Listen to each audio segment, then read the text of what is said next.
Assalamualaikum warahmatullahi wabarakatuh. Perkenalkan, nama saya Sintawati dari kelas 4A Ekonomi dengan NIM 110324000003. Saya di sini akan menjelaskan materi tentang teori permintaan dan penawaran dalam perspektif Islam.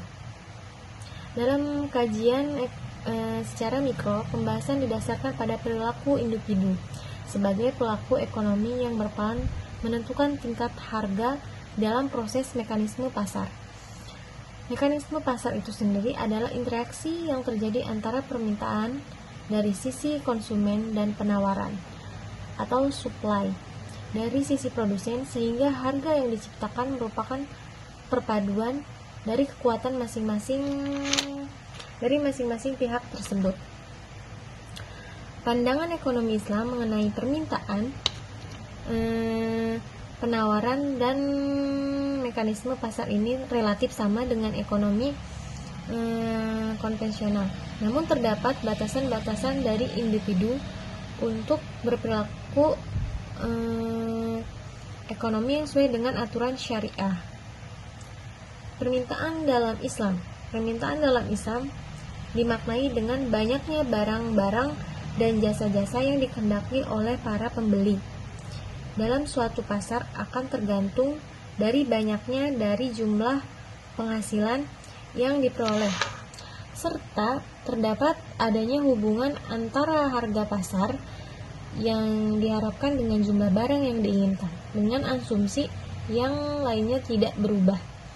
Menurut pendapat Ibnu Taimiyah, salah satu faktor dari permintaan yaitu keinginan terhadap sesuatu atau barang atau jasa. Ragbat fi al-syai'. Pada umumnya terdapat kesamaan terhadap permintaan ekonomi versi konvensional dengan permintaan versi ekonomi Islami. Juga terdapat beberapa dasar-dasar permintaan perlu diperhatikan oleh setiap insan muslim terhadap banyaknya barang-barang dan jasa-jasa yang diinginkan. Faktor-faktor yang mempengaruhi permintaan menurut Ibnu Taimiyah ada beberapa. Yang pertama, keinginan yang bermacam-macam jenisnya dari masyarakat mengenai suatu barang. Kedua, keinginan dalam banyaknya jumlah dari calon pembeli atau konsumen pada suatu barang-barang dan jasa-jasa yang selalu tidak sama. Yang ketiga, kualitas konsumen yang baik, ciri-cirinya diantaranya yang memiliki pendapatan atau gaji. Yang keempat yaitu tingkat kebutuhan suatu barang. Yang kelima, cara-cara dalam melakukan pembayarannya, cash atau mencicil. Yang keenam, banyaknya terhadap transaksi saat timbulnya biaya dan transaksi dari suatu barang-barang dan jasa-jasa terjadi penurunan, maka berdampak pada terjadinya kenaikan permintaan. Aturan-aturan larangan Islam bagi seorang muslim. Yang pertama, mengonsumsi barang-barang yang diharamkan kecuali bila dalam kondisi darurat. Jikalau barang-barang tersebut tidak dikonsumsi, maka dapat berpengaruh negatif bagi seorang muslim tersebut. Namun di saat keadaan emergensi diperbolehkan bagi orang untuk mengkonsumsi barang-barang yang haram namun sesuai kebutuhannya, seperti alkohol. Jika dibutuhkannya untuk pengobatan, maka diperbolehkan. Yang kedua, bagi orang yang memiliki kelebihan banyak uang, tidak otomatis boleh dalam menggunakan uangnya untuk berbelanja, membeli apa saja yang dikehendaki, serta berapapun jumlah banyaknya sesuai yang dikehendakinya. Tidak boleh boros. Yang ketiga, budget constraint atau batasan anggaran yang belum mencukupi dalam pembatasan konsumsi. Yang keempat, batasan-batasan lain yang menjadi perhatian yaitu bahwasanya seorang muslim yaitu ishab atau tidak israf atau tidak berlebih-lebihan, dan maslahah atau mengutamakan kepada kebaikan. Jadi kita harus membedakan antara keinginan dan kebutuhan. karena kebutuhan sangat berpengaruh terhadap kehidupan kita sehari-hari. Sedangkan keinginan hanyalah hasrat yang jika tidak dipenuhi tidak berpengaruh terhadap kehidupan kita sehari-hari. Yang kelima, tidak menyarankan permintaan terhadap suatu barang-barang dan jasa-jasa untuk masuk tujuan bermegah-megahan atau bermewah-mewahan dan menghindari kemubaziran.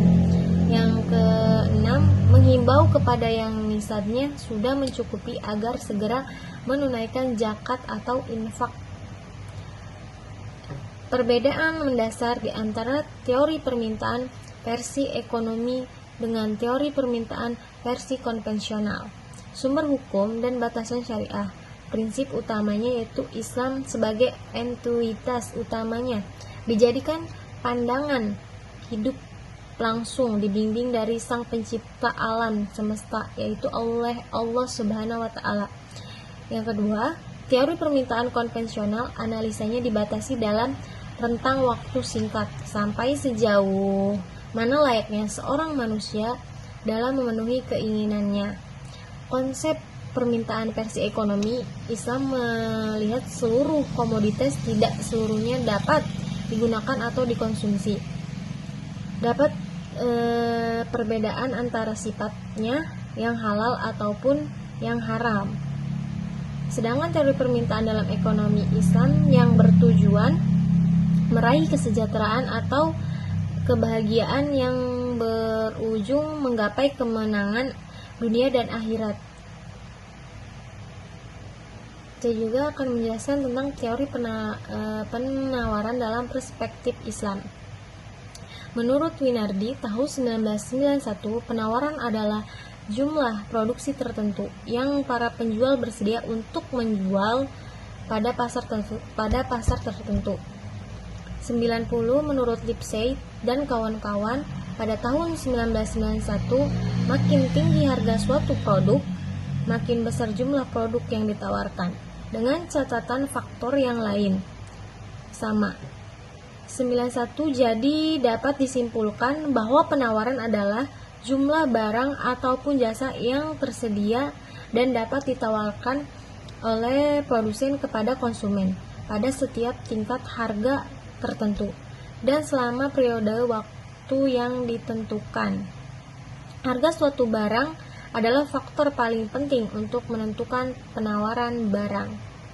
Teori penawaran Islam tidak terlepas dalam kaidah dan ketentuan yang digaris oleh Allah kepada manusia dalam melakukan kegiatan produksi. Dalam melakukan pengelolaan alam, manusia harus senantiasa menjaga keseimbangan kehidupan di sekitarnya dan jangan sampai melakukan perusakan. Kegiatan produksi juga dianjurkan terhadap barang-barang yang bermanfaat dan diolah secara halal dan dibenarkan dalam syariat. Tidak dibenarkan melakukan kegiatan produksi yang jika dikonsumsi menimbulkan kerusakan pada orang lain seperti kerusakan alam. Pengaruh zakat terhadap penawaran. Kewajiban zakat mengikat bagi seorang pengusaha muslim, maka sedini mungkin ia akan mengalokasikannya jumlah dananya untuk digunakan membayar zakat, sehingga melalui zakat tersebut akan menjadi suatu tanggung jawab bagi umat Islam untuk tolong-menolong. Dalam kewajiban zakat terkandung unsur moral, sosial, dan ekonomi. Dalam bidang ekonomi, zakat mencegah terjadinya penumpukan kekayaan pada seseorang dan mewajibkan orang kaya untuk mendistribusikan harta kekayaannya pada orang miskin. Zakat yang dikenakan kepada hasil produksi adalah zakat perniagaan, yaitu pengenaan zakat perniagaan memberikan pengaruh yang berbeda dibandingkan dengan pengenaan pajak penjualan. Dalam konsep Islam, zakat perniagaan dikenakan bila terpenuhinya dua hal, yaitu nisab, batas minimal harta yang menjadi objek zakat, yaitu setara 96 gram emas, dan haul, batas minimal waktu harta tersebut dimiliki, yaitu 1 tahun. 98 dari pernyataan di atas dapat diketahui bahwa